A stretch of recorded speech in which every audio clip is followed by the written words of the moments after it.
La presión migratoria vuelve a poner al límite Ceuta. Miles de personas han accedido a la ciudad desde Marruecos y este jueves se han registrado nuevas llegadas, mientras una persona ha fallecido en el mar. Saludos, bienvenidos a Euronews Hoy. La ciudad reclama el cierre de la frontera ante una situación que desborda su capacidad de acogida, mientras España comienza a dejar atrás la peor emergencia debido a unos incendios. El gobierno rebaja al nivel 2 la situación en Ávila y Madrid, aunque las investigaciones apuntan a que el fuego de Ávila, el mayor de la historia reciente del país, pudo originarse por una máquina utilizada para abrir un camino. El Ejecutivo defiende que la inmensa mayoría de los agricultores cumple las normas y destaca el papel esencial del sector en el cuidado del medio rural.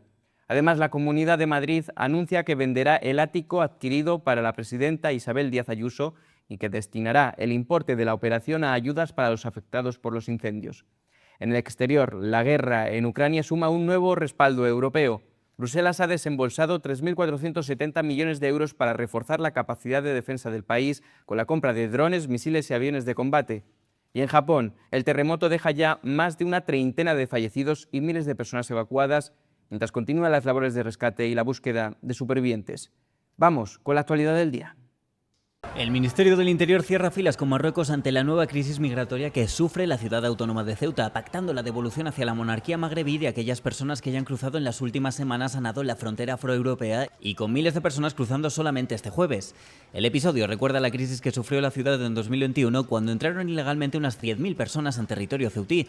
Marruecos relajó sus controles fronterizos cuando se conoció que la exministra de Exteriores, Arantxa González Laya, acogió al líder del Frente Polisario, Brahim Ghali, en España, desatando una crisis diplomática con el Estado norafricano. El organismo comandado por Fernando Grande Marlaska asegura que son las redes de tráfico de personas quienes han facilitado las migraciones y engañado a estos inmigrantes al asegurarles que la reciente revisión por parte del Tribunal Supremo Español de la Ley de Extranjería prohíbe las devoluciones en caliente. Pero el Supremo solamente otorga una mayor protección a los menores extranjeros no acompañados, garantizándoles así una atención inmediata. Las cifras de entrada rondaban el miércoles las 1.500 personas en los últimos 15 días, con los centros de estancia temporal por encima de sus capacidades, especialmente en el caso de aquellos destinados a los menores de edad.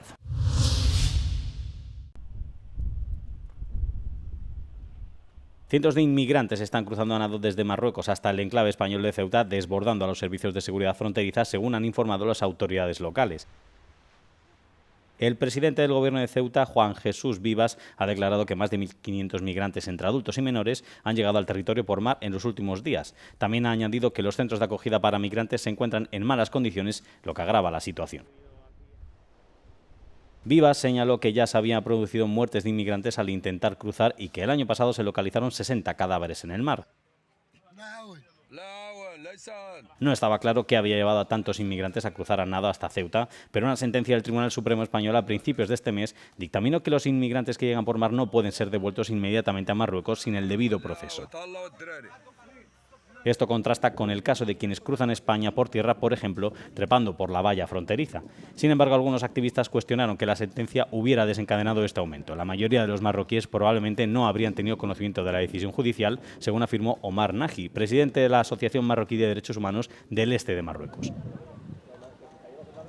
Para él, el momento en el que se produjeron los cruces tras la reunión del presidente del gobierno español con el presidente argelino la semana pasada le recordó a la crisis fronteriza de mayo de 2021, cuando más de 8.000 migrantes entraron a Ceuta en solo unos días.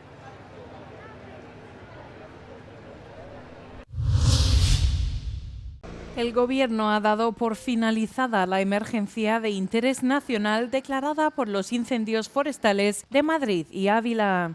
Durante una visita al puesto de mando avanzado de Navaluenga, el presidente del Gobierno anunció que el Ejecutivo rebaja el operativo al nivel 2, después de que los informes técnicos confirmaran una evolución favorable del incendio. Las llamas arrasaron alrededor de 70.000 hectáreas. Hemos procedido desde el Sistema Nacional de Protección Civil a aceptar la propuesta de pasar al nivel 2, al nivel operativo 2 y dejar, por tanto, atrás la emergencia nacional. Yo creo que esta es una muy buena noticia que tranquiliza.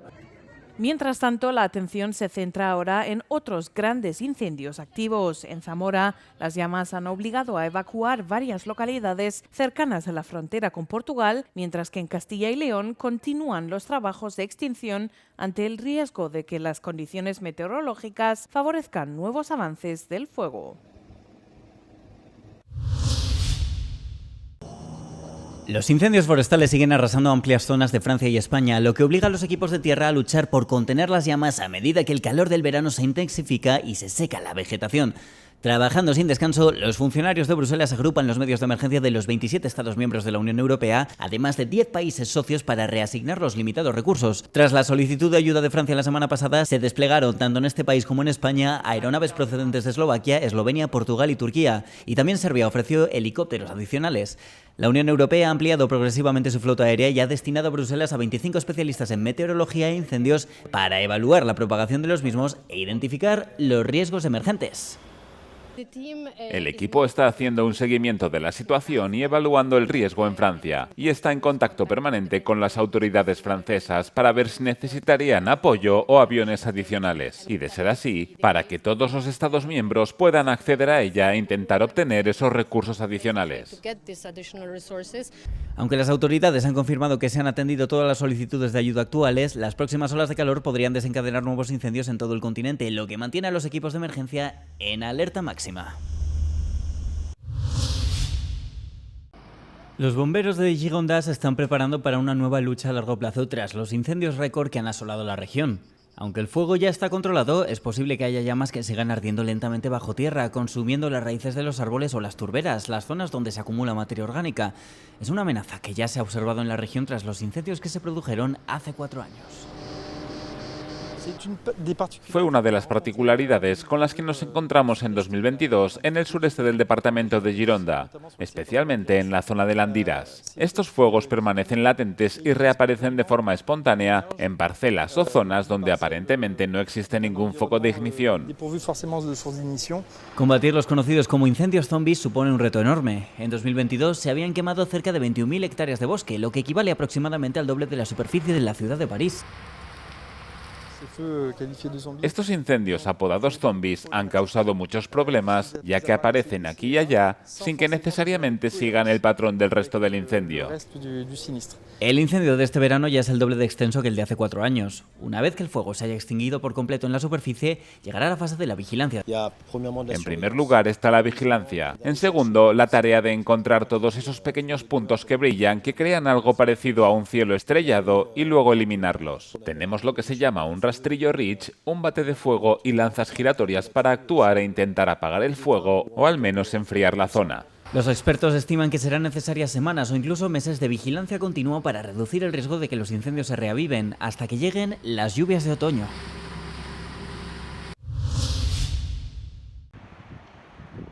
En Grecia, los bomberos siguen librando una batalla desesperada contra los frentes de fuego en Agios Basileios, en Rétino, en la isla de Creta, donde el miércoles perdieron la vida 2 bomberos al quedar su camión envuelto por las llamas. Un tercer bombero perdió la vida en Gitión, en la periferia del Peloponeso. Los fuertes vientos están complicando las labores de extinción. Los incendios han arrasado tierras de cultivo, terrenos agrícolas y pastos, además de viviendas y ganado. Los equipos de extinción de incendios han recibido refuerzos desde la mañana del jueves desde la región de Grecia occidental.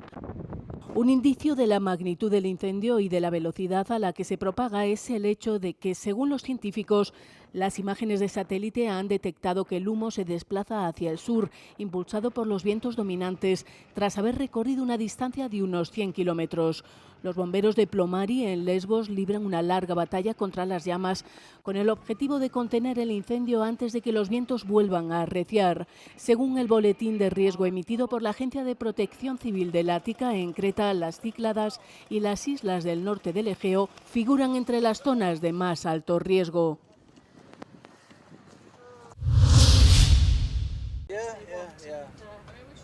Las autoridades británicas declararon este miércoles que más de la mitad de Inglaterra se encuentra en situación de sequía tras las precipitaciones mínimas históricas y las temperaturas excepcionalmente altas.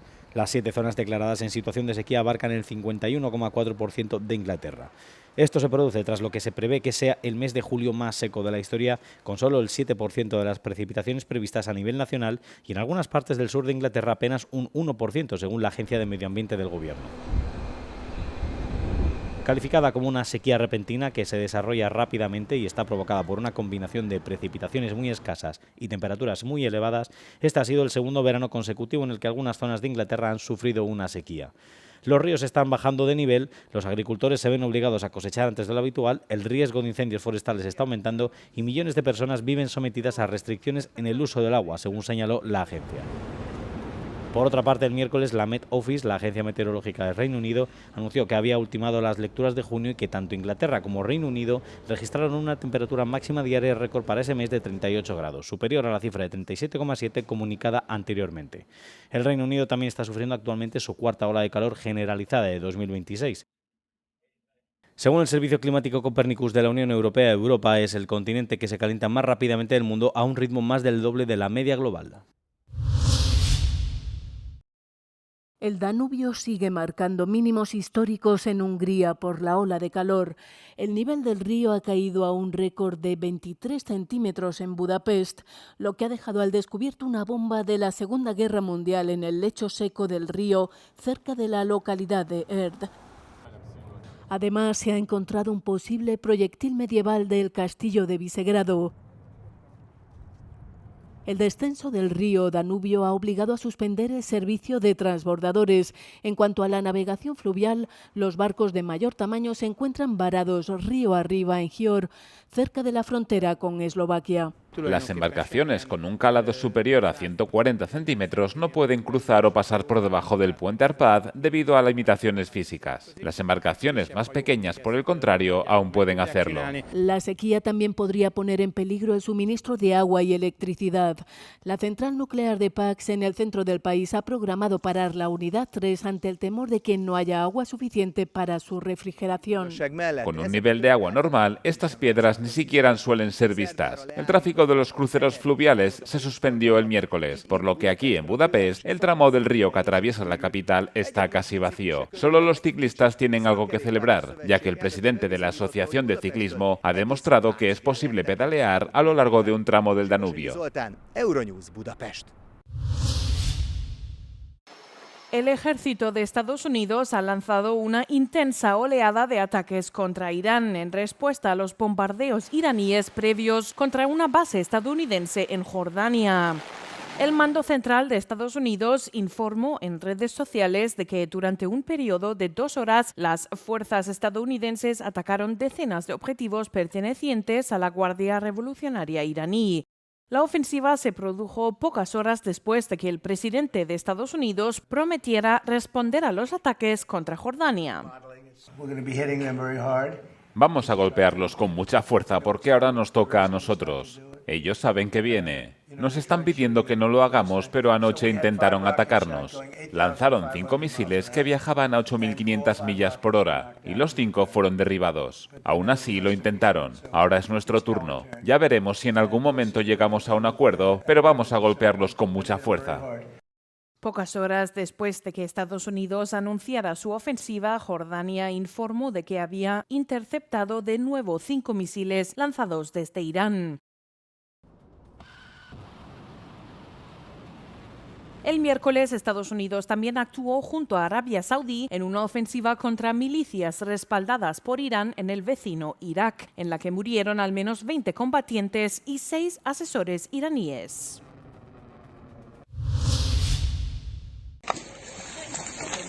Una noche de ataques masivos con misiles y drones rusos en toda Ucrania causó la muerte de al menos 8 personas y dejó más de una docena de heridos, lo que provocó llamamientos urgentes para solicitar ayuda internacional. Las víctimas más graves se registraron cerca de la ciudad central de Kryvyi Rog, donde un misil balístico detonó dentro de una vivienda, matando a 4 adultos y a 2 niñas de 5 y 12 años. Los ataques también se dirigieron contra Leópolis, Poltava y la capital, Kiev, donde el alcalde Vitaly Klitschko instó a los residentes a permanecer en los refugios mientras los equipos de emergencia combatían los incendios en varios distritos. Ante la devastación generalizada, el presidente Volodymyr Zelensky advirtió de que Ucrania se enfrenta a una grave escasez de misiles de defensa aérea y señaló que los retrasos en las entregas de los socios internacionales a la destrucción continuada. El ministro de Exteriores en funciones de Ucrania, Andriy Sybiha, acusó a Moscú de violar el espacio aéreo de la OTAN y escribió que durante la noche un misil de crucero ruso entró en Polonia como parte del ataque masivo de Rusia. El terremoto en el suroeste de Japón deja al menos 34 muertos, cientos de heridos y decenas de desaparecidos, mientras el rescate entra en la fase crítica posterior a las 72 horas. Seísmo de magnitud 7,1 que sacudió la prefectura de Kumamoto el martes deja un paisaje de desolación mientras los servicios de rescate tratan de localizar a los numerosos desaparecidos. De momento, decenas de personas han sido rescatadas en las zonas más afectadas. El centro comercial Aeon, donde se encontraban miles de personas en el momento del terremoto, sufrió los daños más graves, ya que su segunda planta se derrumbó tras una explosión que se produjo poco después del temblor. Muchas personas también quedaron atrapadas bajo los escombros en Yatsushiro, donde se derrumbó una chimenea en una fábrica de papel, causando la muerte de al menos 8 personas. Unas 10.000 personas han sido desalojadas y trasladadas a unos 400 refugios habilitados por el gobierno. El terremoto, el más fuerte que ha sacudido Kumamoto en una década, también provocó cortes de electricidad en decenas de miles de hogares, aunque según las autoridades el suministro se está restableciendo poco a poco.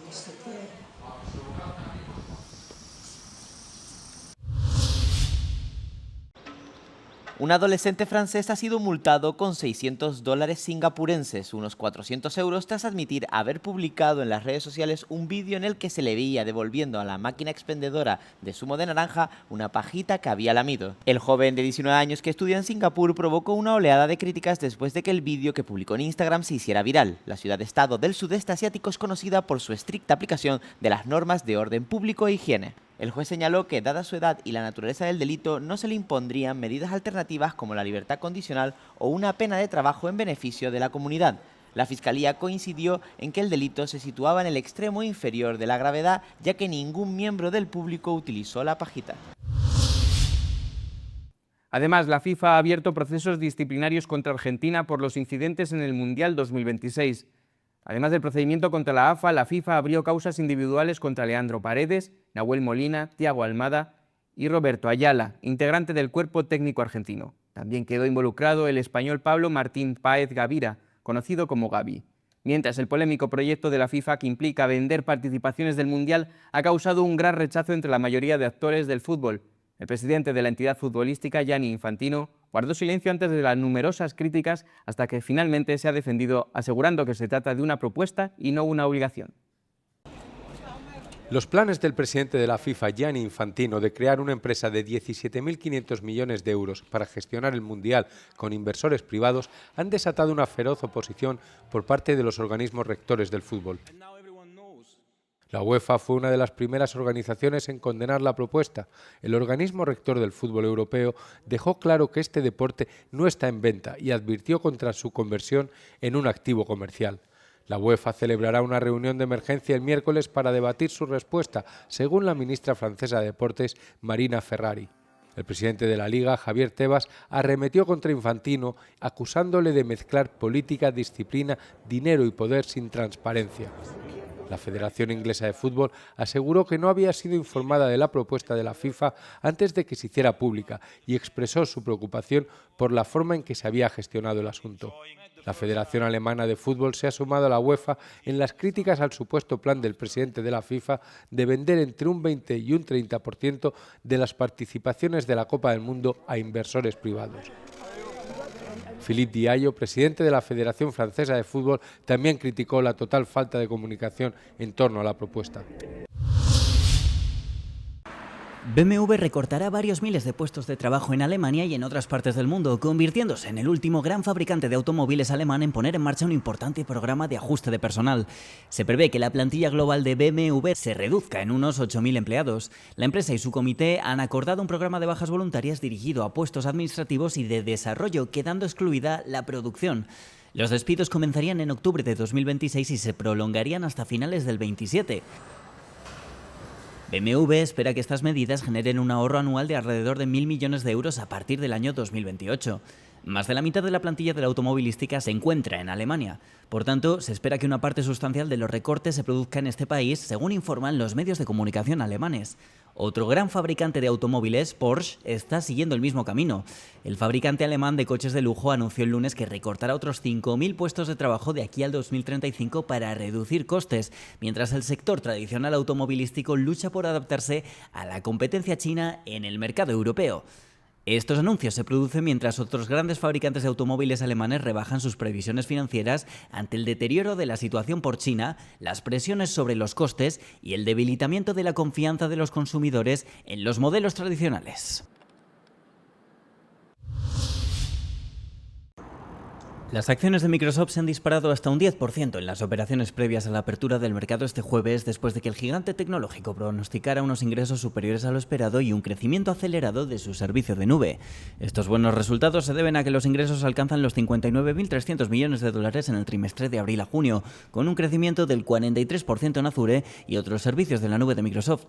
El director ejecutivo, Satya Nadella, ha confirmado que los ingresos anuales de Azure superaron los 100.000 millones de dólares por primera vez, mientras que en Microsoft 365 Copilot alcanzó los 30 millones de licencias de pago. Sin embargo, Microsoft advierte de que la demanda de Azure sigue superando la capacidad disponible, a pesar de que la directora financiera, Amy Hood, mantiene los planes de inversión de capital por valor de aproximadamente 175.000 millones de dólares. Por el contrario, Meta ha registrado una caída de sus beneficios, con un descenso del 14% en el beneficio trimestral hasta los 15.850 millones de dólares, a pesar de que los ingresos aumentaron un 28% hasta alcanzar los 60.800 millones. Los beneficios de Meta se redujeron en 2.400 millones debido a sus gastos legales y en otros 1.180 por indemnizaciones tras despedir a parte de su plantilla, aunque su director ejecutivo, Mark Zuckerberg, se muestra optimista respecto a la integración de la inteligencia artificial en su compañía a largo plazo. Bruselas se apresura a construir infraestructuras para entrenar modelos avanzados de inteligencia artificial y ponerse así al nivel de sus competidores tecnológicos mundiales. La Comisión Europea ha lanzado una convocatoria de licitaciones para financiar con fondos públicos hasta 7 gigafábricas de IA en Europa. Estas instalaciones informáticas a gran escala, equipadas con chips altamente especializados, estarían diseñadas para entrenar a la próxima generación de tecnologías de IA, en particular a los modelos de lenguaje a gran escala más avanzados. La medida forma parte de un impulso más amplio hacia la soberanía tecnológica para reducir la dependencia de la Unión de proveedores extranjeros de servicios en la nube y chips. Europa, ha afirmado este jueves uno de los portavoces de la Comisión, quiere convertirse en el primer continente de la IA. Todo esto también sirve a los intereses de nuestra agenda de soberanía tecnológica porque queremos que la inteligencia artificial avanzada se desarrolle aquí en Europa por parte de compañías e investigadores comunitarios en consonancia con los valores y derechos fundamentales europeos. En Estados Unidos y China ya están muy avanzados unos proyectos de centros de datos a gran escala. En respuesta a ello, la presidenta de la Comisión Europea adelantó este plan para construir gigafábricas en Europa durante la Cumbre de Acción sobre IA celebrada en París el año pasado. 10 países de la Unión Europea han manifestado su interés en acoger una gigafábrica. Sin embargo, los críticos advierten de que aunque estas tienen como objetivo construir una infraestructura europea soberana, la Unión sigue dependiendo en gran medida de proveedores extranjeros para los chips especializados en inteligencia artificial.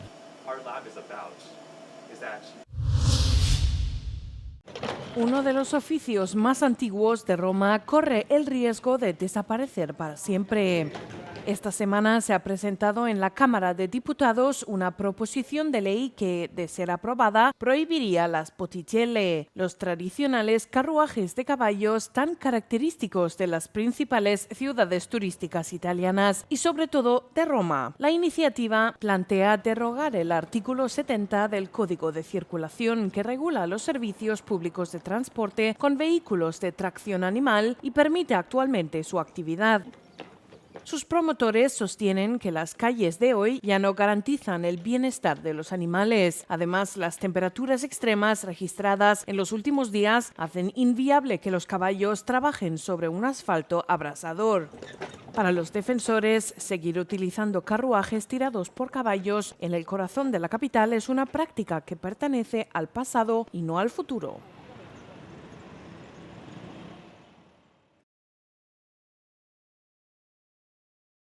¿Cuántas hectáreas se han quemado en Europa en lo que va de año?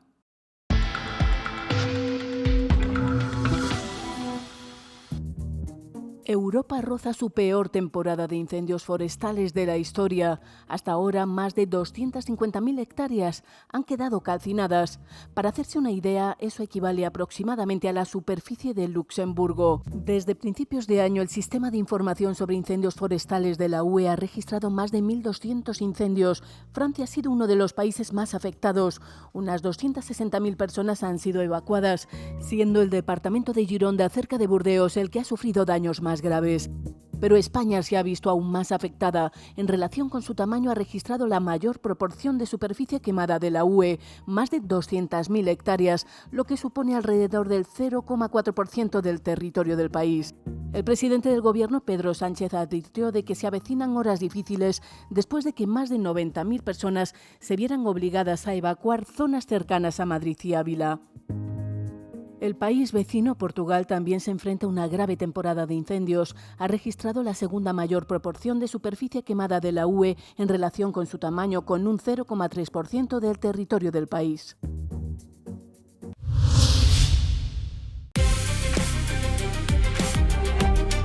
Hola y bienvenidos a theCUBE. El 21 de julio la Fiscalía húngara llevó a cabo registros en servidores de datos vinculados al partido Fidesz de Viktor Orbán, en el marco de una investigación por corrupción. Se acusa al partido de hacer un uso indebido de subvenciones públicas destinadas a la cultura para financiar su campaña electoral. Las redadas provocaron una oleada de reacciones por parte del ex primer ministro húngaro Viktor Orbán, de figuras destacadas del partido Fidesz y de los aliados del partido. Orbán denunció que la investigación respondía a intereses políticos.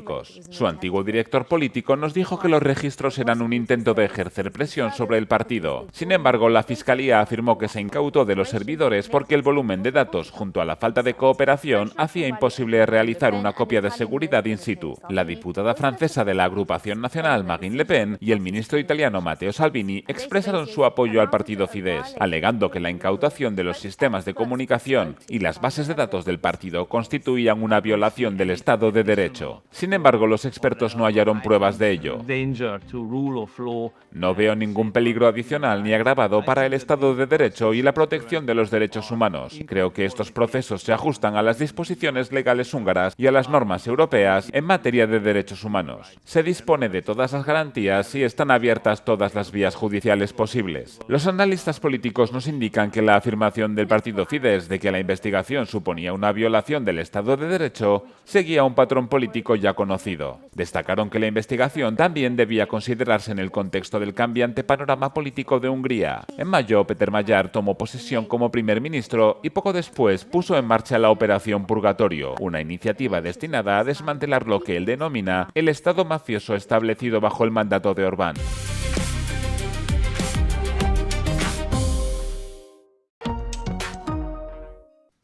Hasta aquí el informativo de este jueves. Gracias por seguirnos y por todos los me gusta que nos dejan. Se quedan con el tiempo y el no comen del día, en el que verán más imágenes del terremoto que ha vivido Japón. Buenos días, buenas tardes, buenas noches. Euronews, el tiempo.